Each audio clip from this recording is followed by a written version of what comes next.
Malam sudah jauh meninggalkan senja jingga. Wajah desa tampak sempurna di sepuh purnama. Angin malam tergesa-gesa masuk melalui celah dinding papan. Dingin. Aku memasukkan kakiku ke dalam sarung hijau kotak-kotak, yang kalau pagi hari, juga kugunakan sebagai handuk. Kubenarkan posisi kepalaku di atas bantal yang tak lagi empuk. Mataku tertuju ke balik pintu kamar. Di sana tergantung pakaian yang akan kukenakan besok pagi. Baju biru muda berlengan panjang bermotif garis-garis vertikal dan juga celana panjangku. Oh, itu celana panjangku yang pertama. Tadi siang, aku dan nenek membelinya dari pasar yang sekali seminggu di kota kecamatan. Yang ini saja ya, Wan. Cobain dulu nah. Nenek menyodorkan sepotong celana panjang berbahan denim. Aku mengangguk dengan senyum. Girang tak terkira, aku disuruh mencoba ngepas celana panjang itu. Pas dan nyaman dipakai. Rasanya aku tak ingin menanggalkannya dari tubuhku. Bagus sih, tapi terlalu pas, ujar nenek berpendapat. Ukuran yang lebih besar lagi ada pak, tanya nenek ke pedagang balairung itu. Ini nomor 26, coba cari yang lebih besar sedikit, tambah nenek gesit. Oke, akan saya carikan bu. Pedagang itu membolak-balik pakaian dagangannya dan menemukan seperti yang nenek minta. Ini bu, satu nomor di atas yang tadi. 27, kata pedagang kaki lima. Jangan cuma satu nomor, 2 nomor di atas ukuran tadi saja. Cucuku ini bongsor, pertumbuhannya sangat cepat, kata nenek dengan alasannya. Sabar ya nek, saya akan carikan, sahut lelaki separuh baya itu dengan sabar. Aku mulai gelisah manakala si pedagang sudah lama mencari celana nomor 28 belum ketemu juga. 28, 28, 28. Seperti nyinden pedagang itu mencari-cari celana dari tumpukannya. Nah ini dia. Eits, bukan. Ini nomor 29, katanya lagi. 29, sini, coba yang itu dulu, kata nenek gesit. Pedagang itu menyodorkannya kepada nenek. Dengan sigap, nenek segera meraih celana itu, membentangkan bagian pinggang dan melilitkan ke leherku untuk ngepas. Entah dari mana nenekku dan orang sekampung berpikir kalau ukuran pinggang celana sama dengan 2 kali ukuran leher seseorang. 29, protesku dalam hati. Nah, yang ini lebih baik, kata nenek menekan protesku yang hampir tumbuh. Gelisahku makin menjadi-jadi manakala mendengar tawar-menawar yang alot antara nenek dan pedagang itu. Kuatir tak jadi dibeli, aku berkeringat. Berkali-kali pedagang itu melirikku. Ah, sialan, dasar telaga air mataku sangat dangkal. Mataku terasa panas dan sebutir air bergulir merayap di pipiku. Buru-buru kuseka dengan membelakangi pedagang dan nenek. Memang aku tahu betul nenek sangat berat mengeluarkan uang sejumlah itu. Tapi aku sudah sangat ingin memiliki celana panjang itu walau bukan ukuranku. Kalau dihitung-hitung, nenek harus memijat 30 orang penduduk desa untuk mendapatkan uang sejumlah itu. Padahal, penduduk desa pun sangat jarang minta dipijat. Mungkin hanya 2-3 orang setiap bulannya.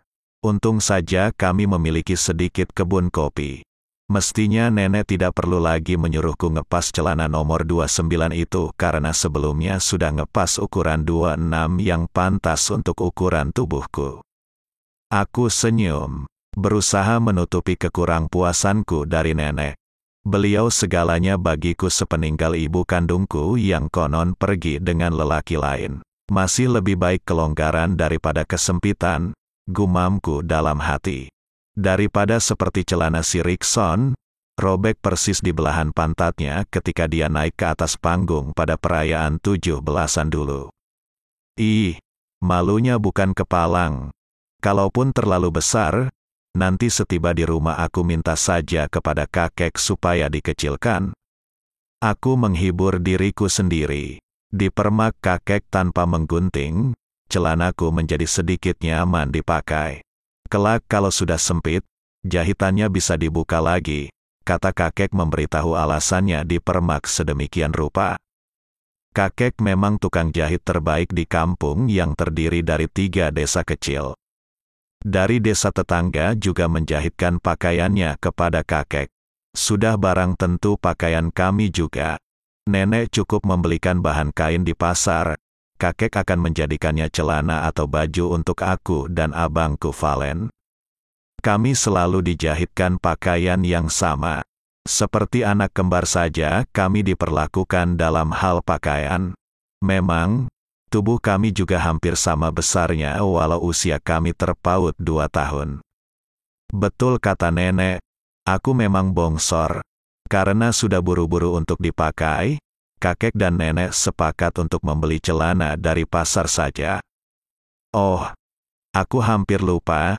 Nenek juga membeli celana dan baju buat abangku Valen. Hanya saja, aku tidak mau memakai celana selonggar ini, Nek. Dan aku juga gak mau celana ini di permak. Tunggu saja sampai ukuran badanku sebesar ukuran celana ini. Kata abangku lantang tak tahu diri. Mendengar itu, nyaliku ciut. Tak berani lagi aku menatap wajah nenek. Pasti nenek marah karena kecewa dengan sikap abangku. Aku juga kecewa dengan sikap Valen yang kuanggap menyia-nyiakan uang sejumlah itu.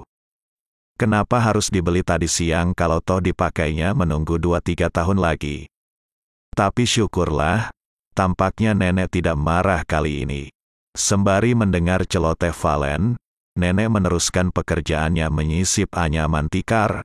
Aku malu sama teman-teman, Nek. Nanti dikira orang celana ini celana curian ayah lagi. Tambah Valen seraya mencubit-cubit ujung tikar pandan yang diduduki. Suaranya gemetar menahan tangis di tenggorokannya.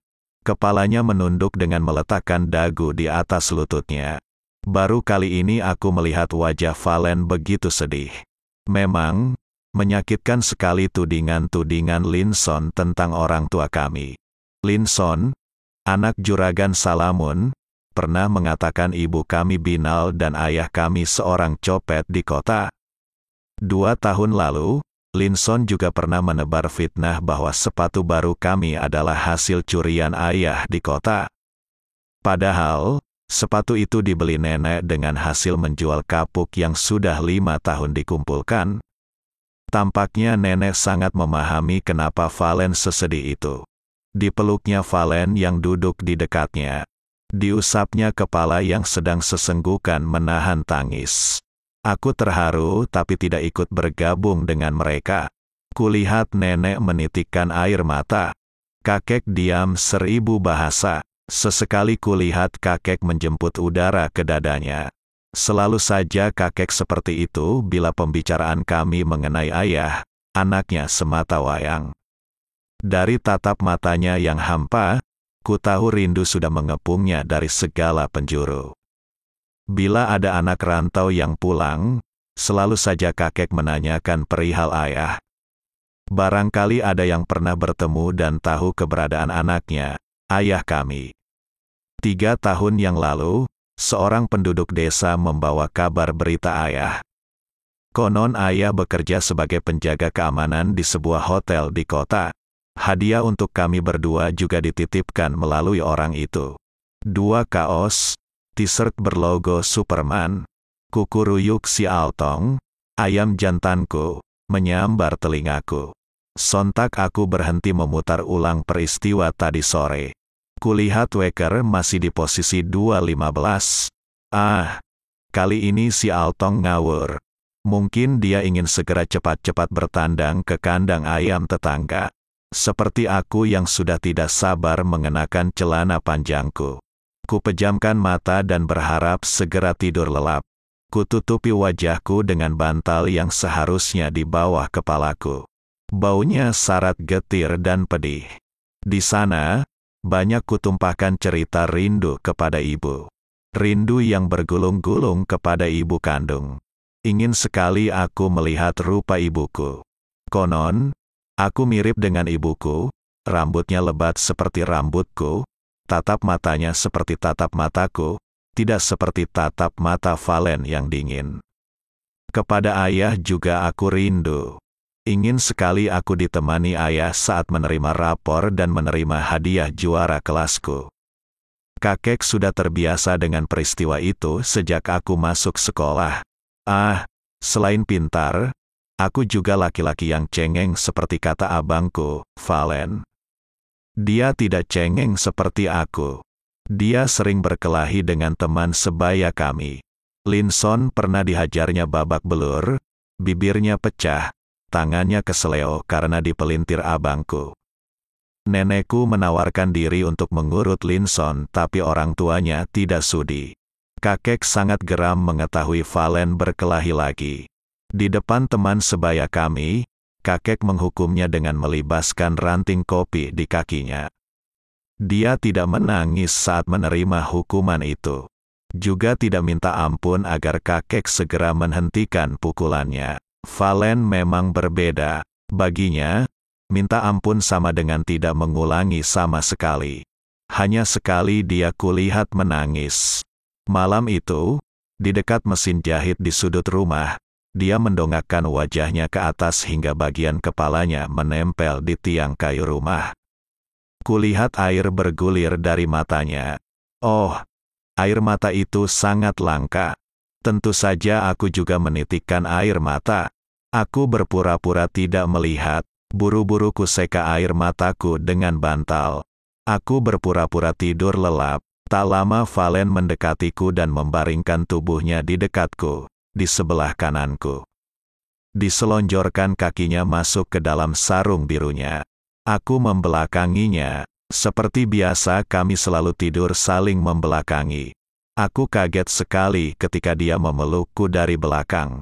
Baru kali ini dia begitu memperlakukan aku adiknya. Nyaman sekali. Tidurku pulas. Bangun, Wan. Sudah pukul 5. Valen menggoyangkan tubuhku yang kutekuk karena dingin. Kulihat dia sudah rapi dengan seragam sekolah. Aku beringsut ke tepi ranjang yang berderit-derit menahan tubuhku.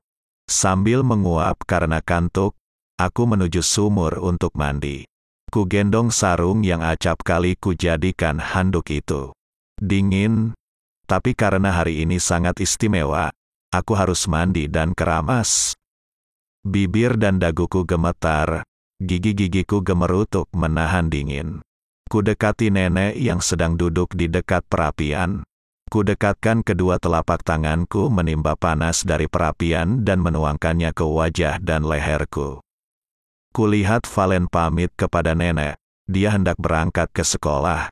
Aku minta izin sehari tidak masuk sekolah karena hari ini aku diajak kakek ke kota. 3 hari lalu, Pak Johan, teman seperjuangan kakek di masa perang melawan penjajah Jepang, datang dari kota mengundang kakek untuk menghadiri pesta pernikahan putra bungsunya. Aku menguping semua pembicaraan mereka. Bukan karena hubungan famili kakek diundang, tapi karena pertemanan. Putra bungsu Pak Johan menikah dengan gadis Belanda. Dan, kakek dibutuhkan sebagai penerjemah untuk pihak pengantin perempuan. Kakekku memang fasih berbahasa Belanda, Jepang dan Inggris. Mungkin karena beliau pernah menjadi tentara di masa penjajahan. Sudah sering beliau menjadi penerjemah seperti ini. Banyak orang yang bisa menerjemahkan, tapi sedikit orang yang bisa menerangkan perihal adat istiadat. Begitu alasan mereka memilih kakek yang juga tetua adat. Di perjalanan menuju kota kakek banyak sekali menceritakan perihal pengalamannya dengan Pak Johan. Kata kakek, beliau adalah pejuang yang berani, seperti kakek tentunya. Sering kakek menugaskannya keluar hutan untuk menyampaikan surat ke pos komando. Beliau berjalan melintasi lembah sungai ke arah hulu. Kadang 2 hari tanpa makan melintasi hutan. Kesatuan kakekku bergerilya bukan karena takut dan melarikan diri dari penjajah, tapi menghalau musuh dan mempersempit ruang musuh. Kakek juga bercerita soal kebiasaannya meniup sordam, alat musik tiup terbuat dari bambu, untuk menenangkan para pejuang yang menginap di tengah hutan. Di atas pohon-pohon para pengintai berjaga-jaga, memberitahu keadaan dengan menirukan bunyi suara burung atau suara hewan lainnya. Bila keadaan memungkinkan, kakek meniup sordam dengan husuk di tengah malam yang kuyup. Dengan meniup sordam, kakek seakan menyampaikan pesan rindu kepada nenek, yang entah sedang menyusui anaknya, di tempat nun jauh. Rindu kepada anaknya yang ditinggal bergerilya saat masih berumur 15 hari. Untung saja Pak Johan selalu menyempatkan diri bertemu nenek untuk bertukar kabar. Nenek selalu menunjukkan wajah yang sangat gembira kepada Pak Johan. Nenek sadar Pak Johan akan menceritakan keberadaan nenek sedetil mungkin kepada kakek di tengah hutan. Nenek tidak mau kalau kakek mencemaskannya bersama bayi mereka, ayahku. Tak terasa kami sudah tiba di kota tujuan. Perjalanan dari desaku rekam baik dalam ingatanku. Ada 10 jembatan yang kami lalui. 3 jembatan yang panjang, 2 sedang dan 5 jembatan yang pendek. Aku sangat suka jembatan, tapi aku lebih suka melihat rumah sebesar ini. Rumah Pak Johan besar sekali. Pekarangannya sangat luas, tapi kok tidak ada tenda yang terpasang di depan rumahnya. Kalau di desa kami, sehari sebelum pesta, sudah ada tenda yang terpasang. Setelah bertanya kepada kakek, aku baru tahu kalau pestanya diadakan di gedung balai pertemuan. Kakek dan Pak Johan saling berpeluk akrab. Istrinya juga ramah menyambut kami. Mereka berbincang-bincang di teras rumah sembari minum kopi. Pesta meriah sudah usai. Kakek masih saja bercakap dan tertawa dengan pihak pengantin perempuan. Mereka terlihat seperti sudah berteman lama. Aku sangat suka melihat kakek tertawa lepas seperti itu. Aku juga sibuk menjawab pertanyaan Maria, cucu Pak Johan, perihal sekolahku. Dia sangat cerewet tapi aku suka caranya bicara. Aku sangat kaget saat dia menanyakan pacarku di sekolah. Walau kami sama-sama duduk di kelas 1 SMP, menurut pengakuannya, Maria sudah punya pacar. Lebih kaget lagi saat dia bilang kalau Bimo itu pacarnya yang ketiga. Ada-ada saja si Maria ini, pikirku masih terheran-heran. Esok paginya, Pak Johan dan istrinya mengantarkan kami ke terminal bis. Saat berpamitan, kulihat beliau memasukkan amplop ke saku kemeja kakek. Mungkin berisi uang seperti biasa yang kakek terima. Aku juga diberikan uang oleh istrinya, Bu Dinar. Katanya untuk membeli buku. Kalau sebanyak ini, jangankan buku, celana panjang 3 potong juga bisa terbeli. Aku girang sekali. Aku akan memberikannya kepada nenek untuk dibelikan celana yang benar-benar pas untuk aku dan abangku. Tidak seperti yang kukenakan sekarang. Pikirku seraya membayangkan pergi lagi ke pasar untuk membeli celana panjang yang kemarin ku coba. Setiba di kota kecamatan, kami turun dari bis dan ingin melanjutkan perjalanan kami pulang ke desa dengan menaiki angkutan desa. Tiba-tiba saja Herman penduduk desa kami tergopoh-gopoh mendekati kakek. Amang Boru, si Valen di kantor polisi, kata Herman dengan nafas masih tersengal-sengal. Hah? Kakek sangat terkejut. Di kantor polisi mana? Kenapa sampai masuk kantor polisi? Di kantor polsek itu Amang Boru, jawab Herman seraya menunjuk kantor polisi yang memang dekat dengan tempat kami turun dari bis tadi. Dia menikam salamun dengan bayonet, lanjut Herman sembari mengangkut tas kakek. Dibawanya langkah kami ke arah kantor polisi. Kenapa bisa sampai begitu? Tanya kakek lagi seraya menambah laju langkah menyejajari langkah Herman. Tanyakan langsung saja nanti kepada Valen Amang Boru, sahut Herman. Valen menikamnya dengan bayonet yang sangat tajam. Itu bayonet Amang Boru bukan? Tambah Herman lagi. Dia selalu tertarik dengan peralatan atau senjata dari besi. Maklum, Herman seorang pandai besi. Tak menjawab. Kakek tergesa-gesa melangkah mendahului Herman masuk ke kantor polisi. Kakek menemui seorang anggota polisi yang bertugas. Polisi itu terlihat sangat hormat kepada kakek.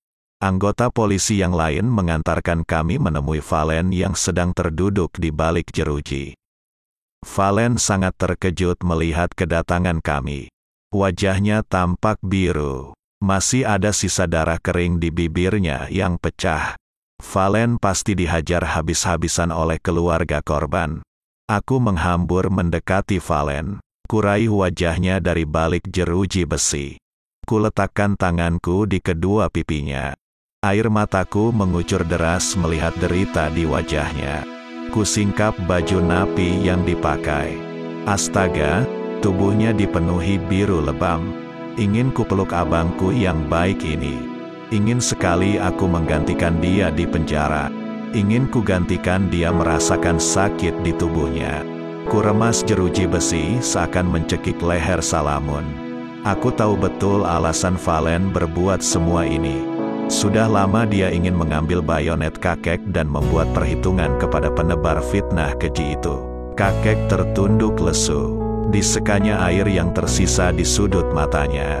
Tak lama, kakek menemui penjaga lagi.